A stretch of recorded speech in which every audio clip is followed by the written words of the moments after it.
La lutte, c'est une véritable expérience ludique, autant pour le public dans la salle, parce qu'il peut interagir avec les lutteurs, les arbitres, et peut-être même avoir une influence sur l'issue d'un combat, que pour les lutteurs dans le ring, pour qui c'est une performance artistique et sportive. La lutte, c'est un véritable défoulement collectif, un exutoire. Et je sais de quoi je parle, parce que j'ai moi-même longtemps été arbitre.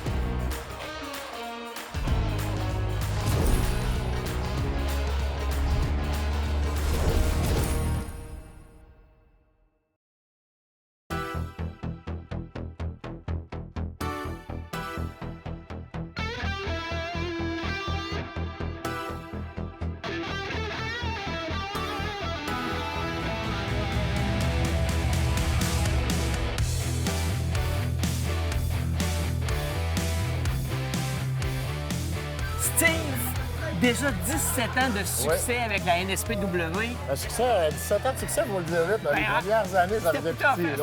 C'était plus top. Mais c'est normal aussi, tu commençais. Oui, c'est ça. Ouais. Là, aujourd'hui, tu dois connaître c'est quoi la recette d'un bon show de lutte. Peux-tu me le dire, c'est quoi? Il n'y a pas vraiment de secret. Là. Okay. C'est vraiment le plus de publicité possible, offrir la meilleure expérience client dans la salle. Il y a beaucoup souvent des fédérations de lutte que c'est un sol d'église un petit peu mal éclairé, tout ça. Donc, que le monde arrive ici, il voit que c'est professionnel, puis ils ont un bon produit dans le ring, ça fait toute la différence. Bien, parlant de produits dans le ring, est-ce que c'est important pour toi de présenter une diversité dans le ring? Une diversité de style de combat, par exemple? Ben oui, c'est important parce que, si tu fais, mettons, juste une carte de poids lourd, ben ça va revenir au même. Même chose si tu fais une carte juste de cruiserweight, ça va revenir au même. Ou de gars qui font des grosses manœuvres extraordinaires. C'est ça, ou juste hardcore aussi, c'est la même. Fait que si tu fais un mélange de tout, ben, je pense que c'est la clé du succès. Là.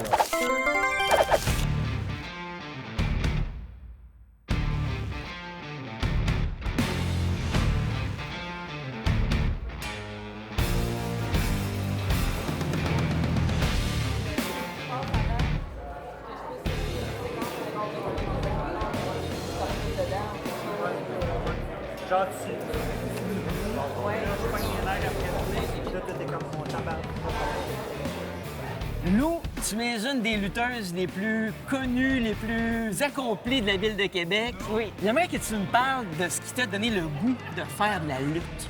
Bien, ça vient de vraiment très, très loin. En fait, j'écoutais la lutte depuis que je suis une enfant.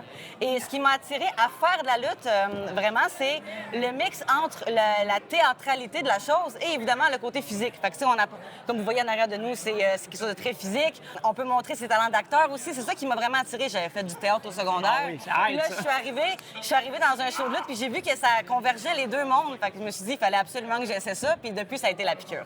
Wow!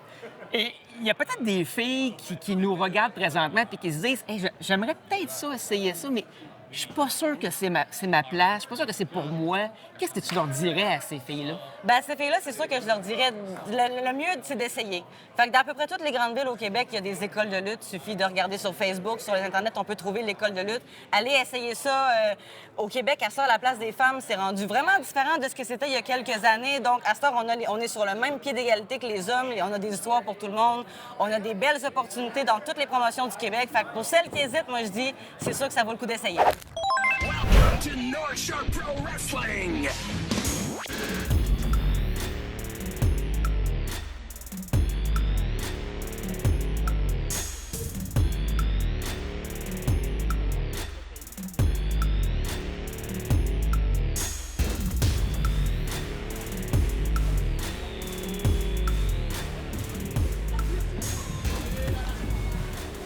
Mesdames et messieurs, bonsoir, bienvenue à la NSPW!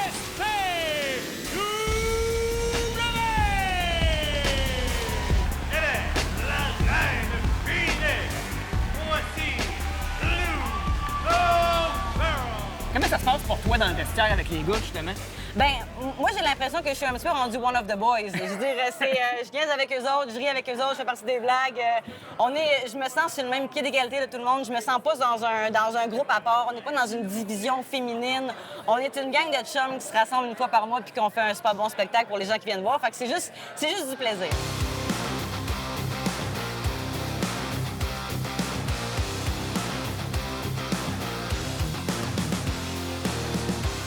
Et ta réaction avec le public, comment tu deals avec ça? Comment tu joues avec le public? Dépendamment du rôle que je joue autour, c'est soit on va aller chercher la sympathie de la foule, soit je vais leur taper ses nerfs, je vais les insulter un peu, je vais aller chercher la méchanceté. On essaie de leur faire vivre des émotions. Donc, peu importe le rôle que je joue, le but, c'est soit de les faire m'aimer ou de les faire me détester. Donc, c'est juste de leur faire vivre des émotions. Et qu'est-ce que tu préfères entre te faire aimer ou te faire détester?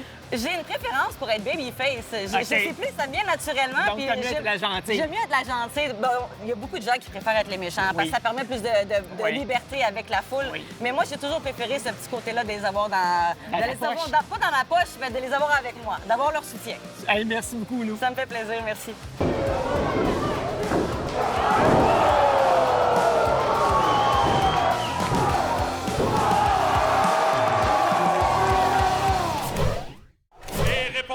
À son défi ouvert. Il provient de Québec, un poids de 220 livres. Veuillez accueillir le Redneck Wolverine! Et là, vous faites aussi des shows au Diamant de Québec une fois de temps en temps. Oui. Parle-moi de ça rapidement, l'association avec les gens du Diamant. Bien, ça a commencé bizarrement, je vais dire. C'est Robert Lepage est venu voir un de nos spectacles de lutte. Quand Il aimait même. ça. Puis après ça a été des meetings OK. qui ont mené à ce qu'on soit au Diamant. Au début, il nous avait parlé qu'il voulait avoir de la lutte.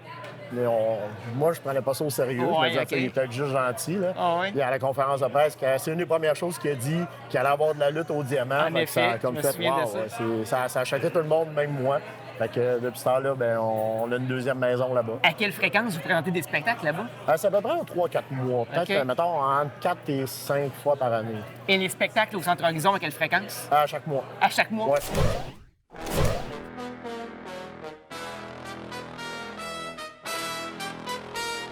Super génial! Il provient de Sainte-Anne-de-Beaupré, un poids de 180 livres. Il est super génial! William Da Vinci! Dominique, on est entre arbitres, là, fait qu'on se fera pas de cachotterie, hein? Jamais l'osant.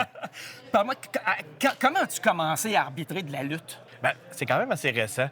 J'ai commencé à arbitrer un peu à cause de ma fille. OK. Ma fille a commencé les cours de lutte il y a 5-6 ans. Puis à l'époque, je parlais avec le monde qui organisait ça pendant que ma fille faisait les cours parce que je la laissais pas tout seul, bien sûr. Puis en parlant avec, ils ont comme dit, hey, tu connais ça la lutte? Il dit, lutter, ça te tente-tu? Alors que je suis rendu, je dis non, c'est pas vrai que je vais arbitrer. Que tu vas lutter. Que je vais lutter, excuse-moi, c'est ça que je vais. Mais ils ont dit, mais d'abord, arbitrer, ça te tente-tu? C'est moins dangereux. OK, oui. J'ai dit que c'est correct. Là, j'ai commencé, j'aimais ça, puis ça m'a amené à l'époque, j'étais dans le coin de Saint-Jean-sur-Richelieu, fait que j'arbitrais à la FML. OK. Quand j'ai déménagé ici à cause du travail, j'ai commencé à parler avec certains arbitres de la NSP, puis ça m'a amené à rentrer ici il y a 2 ans à peine, là, mais... Là, on fait des petites confidences, là. C'est quoi le rôle d'un arbitre? Moi, je le sais, mais nos spectateurs le savent peut-être pas. C'est quoi le rôle d'un arbitre dans un combat de lutte? On a un accessoire pour le match, pareil, mais notre rôle, en gros, c'est vraiment ça va être d'aider à la coordination un peu. C'est nous autres que des fois, les lutteurs, il faut qu'ils se passent des messages. On en passe. Nous autres, notre rôle, c'est de garder le temps aussi, savoir, parce que le temps, il est calculé. Fait que savoir, OK, les gars, vous arrivez du temps, fait que préparez-vous. Ou si jamais il y a un lutteur qui se blesse, bien là, c'est ça aussi. C'est notre job de voir, hey, il s'est blessé, on va arrêter le match, on va le devancer des affaires. C'est vraiment ça notre rôle en tant que tel. Puis des fois, c'est d'avoir l'air fou un peu, de manger. D'être aveugle. Oui, c'est ça, d'être aveugle volontairement ou même de se faire rentrer dedans pour, comme il appelle un rev bomb, pour dire, OK, pour pas voir qu'est-ce qui se passe en tant que tel. Fait que, oui, on essaie de maintenir l'ordre, mais on s'entend que l'ordre... C'est dur à maintenir des fois, hein, quand il y a des gros bonhommes autour de nous autres. là. très souvent. Comment tu réagis avec le public, des fois, qui manifeste très fort sa désapprobation envers le corps arbitral? J'aime ça parce que que l'arbitre fait que la foule réagit, Oui. il dit hey, c'était 3, ça veut dire hey, mon compte était crédible, j'ai arrêté au bon moment. Fait que tu sais, c'est sans que je sois la figure de proue du match, au moins j'ai une influence sur la foule. Fait que c'est vraiment intéressant pour ça. Puis moi j'aime ça, c'est comme un peu, je vais dire mon salaire un peu de faire ça à mon petit velours, pour dire quand j'entends la foule crier c'était 3, j'aime ça. Ah oui. Ça veut dire que ça a déjà fait.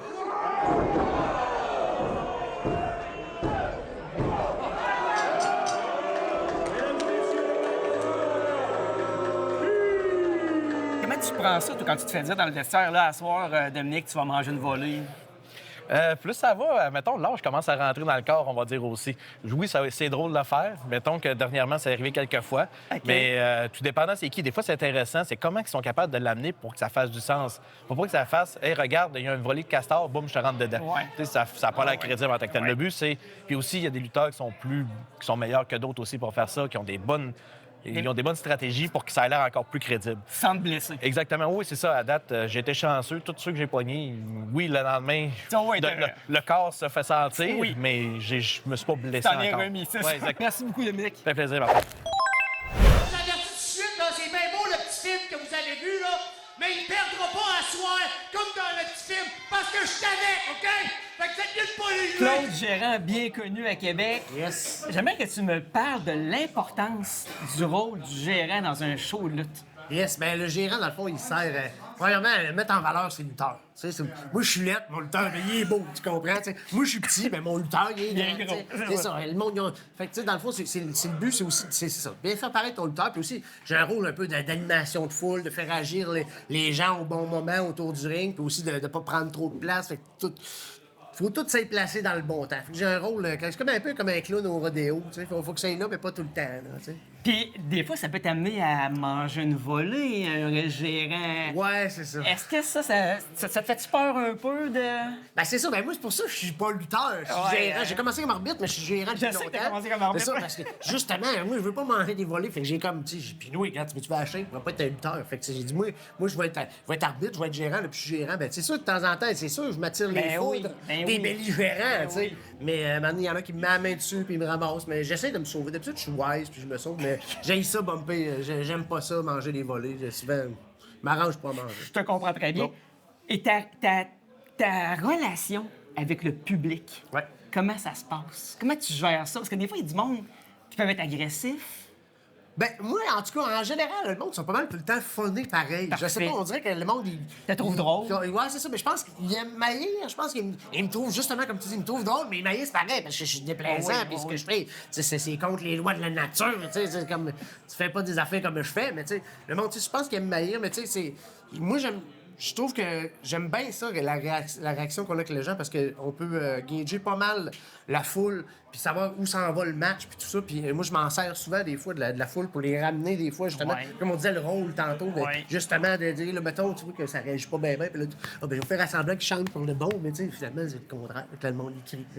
C'est ça. Donc, c'est le bout le plus fun, Fait que c'est tu ça. t'adaptes en fonction des réactions du public. Ah oui, c'est ça. beaucoup, C'est là. ça. Puis j'ai toujours une réponse à lui dire. Écoute, là, tu sais, Ah oui. je suis plus vite qu'eux autres, là, quand même. C'est moi qui ai l'autre bord de la clôture. Merci beaucoup, Claude. Yeah, c'est pas de tout.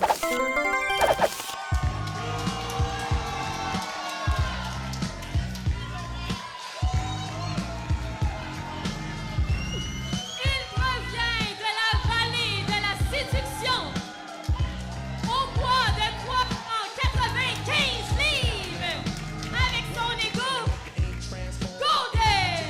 Greg, tu es la preuve vivante qu'il n'y a pas d'âge hein, pour commencer à faire de la lutte. Explique-moi dans quel contexte tu as commencé ça puis à quel âge tu avais. Oui, on retourne après en pandémie. OK? Tout le monde s'est remis en question en pandémie. Je me remets en question. J'ai toujours voulu faire de la lutte. J'ai toujours trippé sur la lutte. J'ai toujours aimé la lutte. Là, il n'y avait pas de show dans un an. À un moment donné, la NSPW annonce Play Ball au Stade Canac. Ouais. Je convainc ma blonde qui voulait plus jamais retourner voir de lutte de sa vie d'aller là. Puis là, tu sais, c'est après la pandémie, premier show, genre, on se pète un peu, tu sais. Là, je sors de là, puis je dis, moi, je vais devenir lutteur.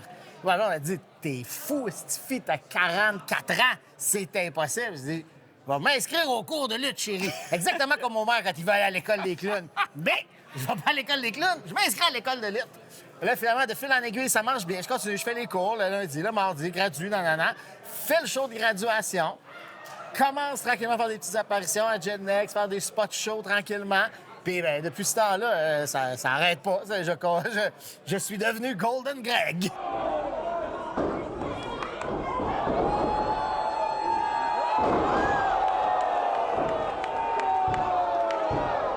Explique-moi le processus créatif pour se créer un personnage de lutteur.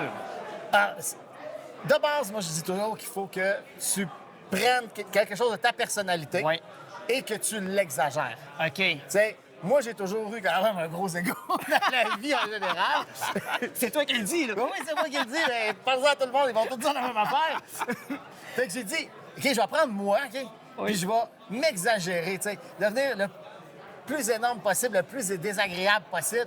Je dis, comment je vais rendre mon personnage particulier?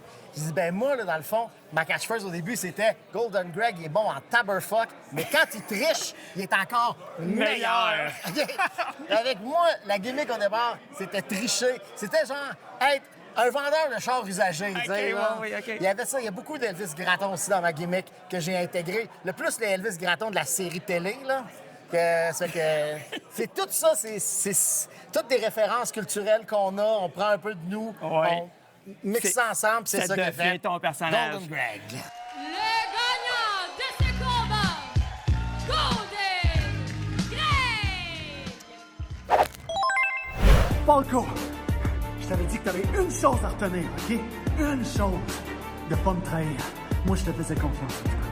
OK? Puis...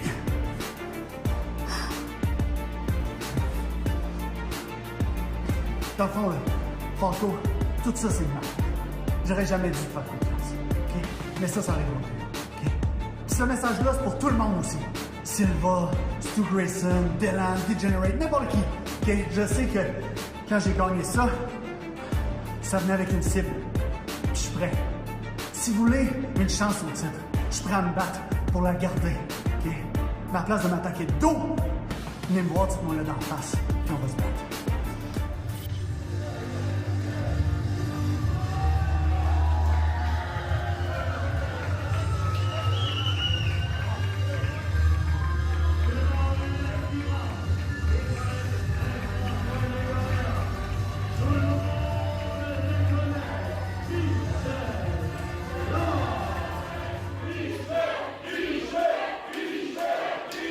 L'influence de la foule dans un show de lutte, c'est important.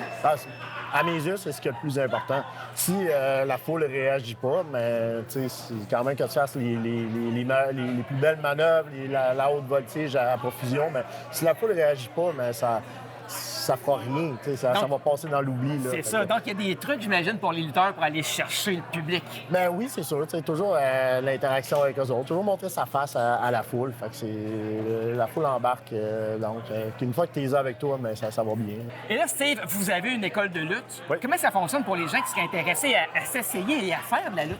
Ben, dans le fond, c'est d'envoyer un courriel à nspw@commerciallive.ca. On a des sessions de lutte qui commencent, mettons, peut-être aux 3 mois. OK. Donc, il y a plusieurs possibilités. Ils ont juste à dire qu'ils veulent s'inscrire à l'école de lutte. On va avoir la session de débutants pour eux autres. Ça commence à quel âge? Alors, on commence à 15 ans, parce qu'avant ça, le corps n'est pas assez développé.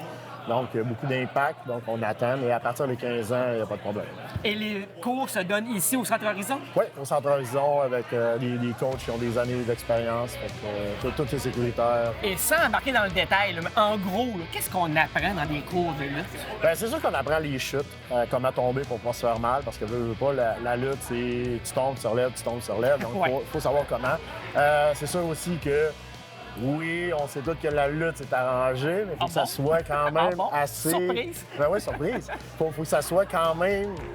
Faut que ça ait l'air vrai. Faut que ça ait l'air vrai. Donc, c'est les coups, faut apprendre à les donner pour que ça soit crédible. Et que ça ait apprendre à l'air les vrai. recevoir. Apprendre à les recevoir aussi. À les vendre, comme on Le dit. théâtre aussi. Fait que il y a plein d'aspects qu'on montre durant les sessions.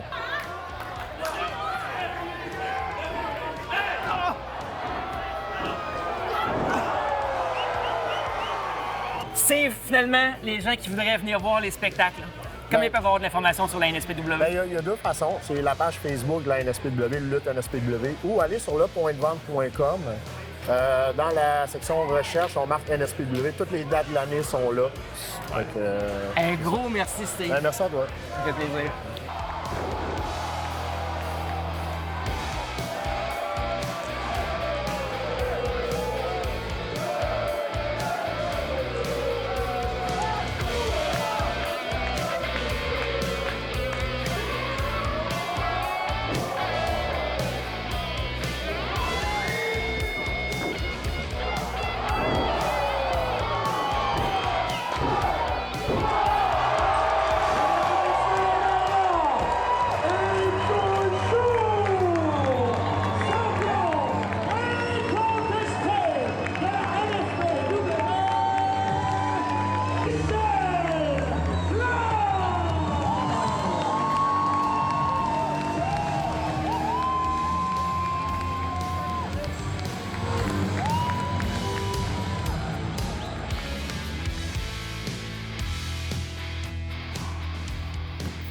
Wow! Quelle soirée, mesdames et messieurs!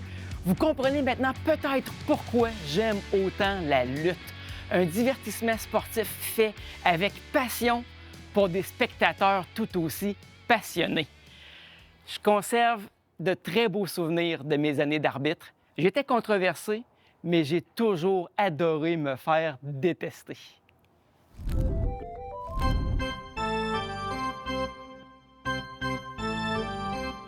L'improvisation, c'est un art de la scène éphémère pour lequel le Geek du Nord a une quinzaine d'années d'expérience. L'impro, c'est une expérience ludique presque autant pour le public que pour les improvisateurs. Et parlant d'improvisateurs, j'ai 2 cégepiens qui pratiquent l'impro de façon régulière et j'ai des questions et un défi pour eux. Camille, Jacob, vous faites les 2 de l'impro depuis plusieurs années et là, présentement, vous jouez au cégep de Limoilou. Mais avant, j'aimerais savoir ce qui vous a poussé, ce qui vous a donné l'intérêt de faire de l'impro. Camille, pour commencer. Pour ma part, suite à la COVID, moi, j'avais plus d'activités parascolaires. Comme tout le monde. Et j'avais un très bon ami qui faisait de l'impro, puis j'ai toujours eu un intérêt pour le théâtre, tout ça, pour la scène. Donc, je me suis dit que j'allais essayer. Puis à mon école secondaire, en fait, on avait une très grande culture de l'impro. Okay. Donc, ça a été facile de m'intégrer. Puis depuis, je continue de pratiquer cette passion. Et à quelle école secondaire tu allais à ce moment-là? Au Mont-Saint-Sacrement. OK. Et toi, Jacob, ça a commencé comment? Moi, ça a commencé au primaire, en fait. Là, je faisais du cheerleading, puis j'ai arrêté ça parce que je me suis cassé le bras. Ouch! Ouais. Puis, en fait, là, c'est une de mes amies qui est venue me voir qui m'a dit « Hey, Jack, on a besoin de personnes pour compléter l'équipe d'impro. » J'ai fait « Parfait, je m'en viens. » Puis j'ai fait depuis la 4e année. Quand même, ça fait un petit bout de temps. Et qu'est-ce que vous allez chercher comme bienfait dans la pratique de l'improvisation? Qu'est-ce que ça vous a apporté d'un point de vue personnel, par exemple, en termes de compétences ou je sais pas, là? Moi, en fait, c'est surtout le fait de pouvoir me rattacher à mon cœur d'enfant. C'est comme le seul moment, en fait, que je peux décider d'être n'importe qui, de faire n'importe quoi un peu, de jouer un personnage, de laisser vraiment tout ce qui est sérieux de côté, puis vraiment comme attraper une folie. Donc, c'est vraiment grâce à ça que je peux garder ces petits moments-là de plaisant. C'est bon, j'aime ça. Moi, c'est vraiment l'aspect de communauté. Là. Mettons, à Limoilou, on est les 4 équipes. On est un comité de 30 personnes, là, puis on a notre petit local, tout le monde ensemble. C'est vraiment ça qui me rattache puis qui me donne le plaisir d'aller faire de l'impro, en fait. Improvisation comparée ayant pour titre « Expérience ludique ». Nombre de joueurs, 2 catégories libres, et c'est ça pour une durée de 1 minute 30 secondes. Caucus! Dans un caucus, en fait, les joueurs vont déterminer entre eux les personnages, la situation de départ, vers où on va aller en conclusion pour puncher. C'est un peu ce qu'ils sont en train de faire derrière moi. Là. Vous êtes prêts? 3, 2, 1. Ah, parfait! Bon, je te laisse commencer. Ah, mais là, je suis pas trop sûre des quantités, Marc. Bon, vas-y à l'œil, vas-y à l'œil. OK. Oh, je sais! Oui? On va rajouter du colorant comme ça va être full beau! Oui! Il y a des gens, moi j'en connais des gens qui osent pas faire de l'impro parce qu'ils sont un peu gênés. Ils ont peur aussi de pas être bons. Ah, mais tu sais, je suis pas bon, viens me sentir. Qu'est-ce que vous diriez à ces gens-là qui osent pas franchir le pas là, de dire, regarde, je m'embarque là-dedans? Qu'est-ce que vous leur conseilleriez? Bien, premièrement, c'est d'assumer, de vouloir faire cette discipline-là. Là, comme dès qu'on a un peu une remise en question en impro, c'est là qu'on se dit « Ah, j'ai pas été bon. Ah, c'est un peu malaisant. » Donc, il faut juste se dire que ben, je vais le faire. Puis si je le fais à 100 ben là, peu importe ce que ça va donner, ben je vais avoir du plaisir. Puis à Québec, on a énormément de ligues qui sont pas nécessairement compétitives, mais qu'on peut s'inscrire facilement pour pouvoir pratiquer de l'impro puis tranquillement embarquer dans le bain. Fait que ça aussi, il y a beaucoup d'opportunités qui permettent de faire de l'impro sans l'aspect nécessairement compétitif aussi. Là. Tous les improvisateurs, on fait la même affaire. Là. On fait les fous. Fait qu'il n'y a pas de jugement. Là. On est tous là pour avoir du fun puis se laisser aller. Puis il n'y a vraiment aucun âge là, pour commencer. Là. Comme Camille a dit, il y a plein de ligues, de plein de niveaux différents. Il y a même des formations. Fait qu'on peut tout le temps commencer n'importe quand. Et maintenant, le vinaigre! Steph!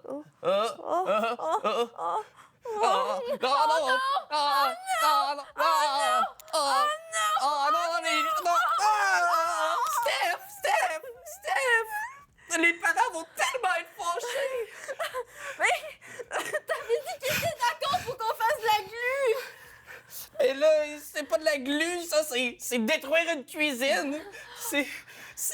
Oh. Il y a un trou dans le plancher! Ça a défoncé jusque dans la salle de bain! Quelles sont les qualités requises pour un joueur d'impro? Moi, je vais y aller un peu cliché, là, mais bien évidemment, l'écoute. Le là. cliché, c'est une punition en impro. Oui.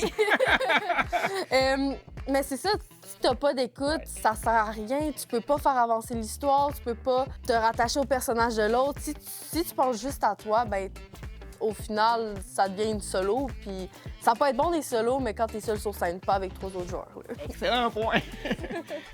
Il faut aussi une certaine vivacité d'esprit, là, parce que ça le dit, c'est de l'improvisation. Donc, on a 30 secondes pour faire notre caucus, puis après ça, on est parti pour de 1 minute 30 à 5 minutes, même plus des fois. là.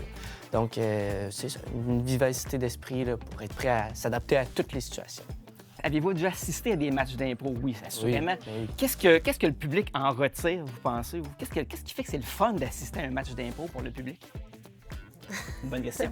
Oui. Moi, je pense que c'est un peu le côté interactif parce qu'on intervient un peu, en quelque sorte. On vote et qu'on décide de l'issue d'un match. Nous aussi, on peut manifester notre mécontentement auprès de l'arbitre en souvent en lui lançant un objet. là. Exact. Oui. Je pense surtout, admettons, à la LUI, qui est la Ligue universitaire, on peut participer au spectacle, justement, comme vous l'avez dit, là, en lançant une gougoune à l'arbitre. Puis c'est comme aussi... C'est comme si on allait voir là, 12 films en une soirée. Là. Je trouve ça très rentable comme occupation. Là. Ça coûte pas cher, en plus, assister à un match d'impro, on s'entend, Exact. là. Non. La plupart du temps, même, c'est gratuit. Exact.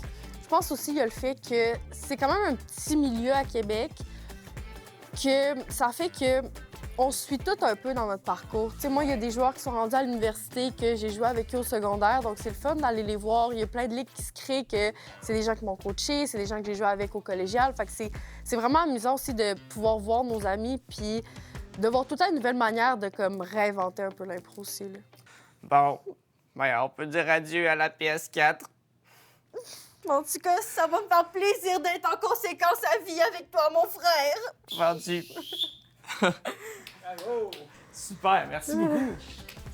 Si vous voulez voir des matchs d'improvisation, et je vous encourage fortement à le faire, il y a des ligues à Québec qui proposent des spectacles. Je pense à la LIPRA, par exemple, au Patro Rocamadour, à la LUI, à l'Université Laval, à la LIC, au Palais Montcalm, à la GIF, à la Corrigan ou à la Vie, au Saint-Jean Comedy Club. Et là, j'entends la machine à boule en arrière de moi qui m'appelle. Je vais aller jouer du flipper un peu. Wouhou! Let's go! Clair, net, précis. Parfait. Juste en parler dans le bit au début. Bon. T'es nerveux. J'aime ça taper. 1, 2, 3. Non, pas de musique. Oups. Hey. Non! Eh, super, parfait. One shot, mon cher. Non, non. Parfait. Ouais! Super, t'as été très bonne.